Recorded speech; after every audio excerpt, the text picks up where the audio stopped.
It's a beautiful Sunday evening in Chicago as I sit down on my balcony to write. We've officially entered summertime shy, which means the rooftop pools are open, the beaches are absolutely packed, and everyone's traded out their Canada Goose jackets for linen and Birkenstocks. I just got back from my warehouse in the suburbs where I was packing orders for my e-commerce brand that is about to launch into one of the biggest golf retailers in the country. Sundays have become my favorite day of the week because I get to set my goals I want to accomplish over the next 5 days while the excitement for Monday morning begins to build.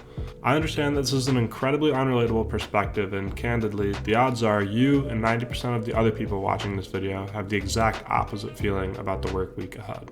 I experienced the dread of Monday morning while I was in college and on an internship to get my degree in electrical engineering.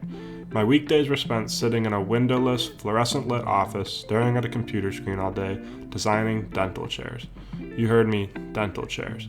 I remember looking at my boss and my boss's boss and realizing that this is the exact path that I was headed down. Don't get me wrong, they lived pleasant lives with better than average salaries and a lot of stability, but it was all so predictable. Everyone in my position around me pretty much knew what their life would look like in 5 to 7 years. When I thought about myself in that exact position, I hated it. It was at this precise moment that I promised myself I would not accept this life path, despite having invested hundreds of thousands of dollars and years of my life into the education that led me here. Since that point, I've graduated college, started a golf business that's done millions in revenue, and created a life that I'm passionate and excited about. A lot of people tell me how lucky and fortunate I am to be working for myself. And while I'm very grateful for the position I'm in, am I lucky, or did I just take the risk that most people are too scared to take? You see, I realize that my ability to take on risk is greater now than ever before. I don't have a wife, kids, mortgage, or any of the other things that society pressures you to take on as soon as possible. This frees me up to pursue my passions and go after something big because, worst case, if I fail, I can always go get a job until I decide to go after another idea. I hold the belief that humans are inherently designed to be passionate about something.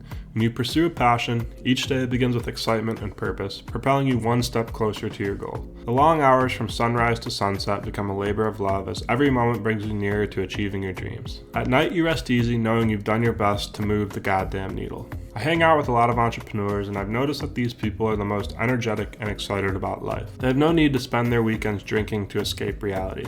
Instead, they are driven by the excitement of working on their ideas and enjoying the autonomy they have over their own lives. The unfortunate reality is that most people never experience this profound feeling. Instead, they turn to sports or politics to invoke excitement and emotion in their lives. These artificial passions provide a brief escape from the realities they face. You'll sit there watching your $5 parlay miss because LeBron had 4 rebounds when he needed 5. You'll care about politics and spend every evening angry as you watch the news and get upset over outcomes you have no control over.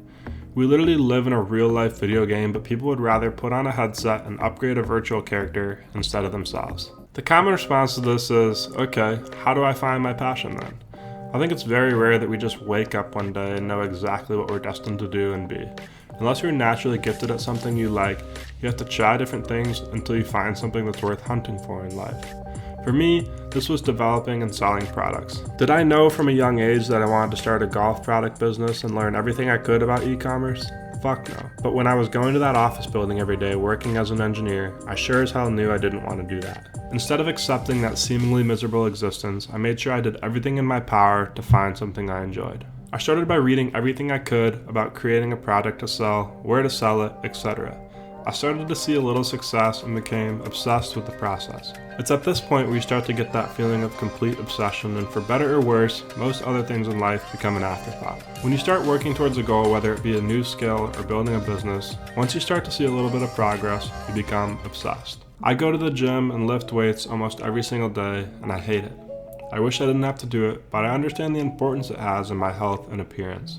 Anyways, during COVID, I actually went through a season of my life where I loved the gym. It was the one thing I looked forward to every day.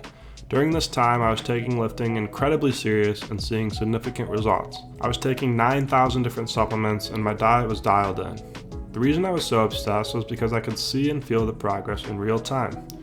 I could see the weight I was lifting increase every single week, and when I looked in the mirror, I was becoming noticeably bigger. At the time, I felt that being bigger and strong was having a positive impact on my life, and so I wanted to continue that trend. I recently saw this same phenomenon happen to one of my close friends. He works full-time as a tech consultant, but has always told me how on the side he messes around trying different coding projects and whatnot. I could tell he had an itch to try to build something for himself that he was passionate about, but nothing had been successful enough yet for him to become obsessed. Just a few weeks ago, he was telling me how he created a budgeting spreadsheet for weddings, posted it on Etsy, and sure enough, a few people bought it. He continued to tell me how he was working on a bunch of different spreadsheets and creating ads for them. I could tell he was becoming obsessed. Do you think he was born and this passion to build budgeting spreadsheets was deep down somewhere inside his heart? No. He took the initiative to try different things and eventually came across something that he started to see progress in and then slowly developed a passion for it. So to wrap this video up, I'll leave you with this. If you're relatively young like me and you're in a position that you hate, or even if you're in a position that isn't that bad but you don't really love it and feel unfulfilled, I encourage you to try different things. Try making content around something you enjoy. Try to think of a product you might find useful in your life that you can sell. Instead of sitting in a life that you aren't obsessed with, try and find your passions and take those risks while you can. Remember, it's not about the immediate success. It's about finding that obsession, that drive, and letting it propel you towards a life that excites you every single day. Don't settle for a life that feels predictable and uninspired.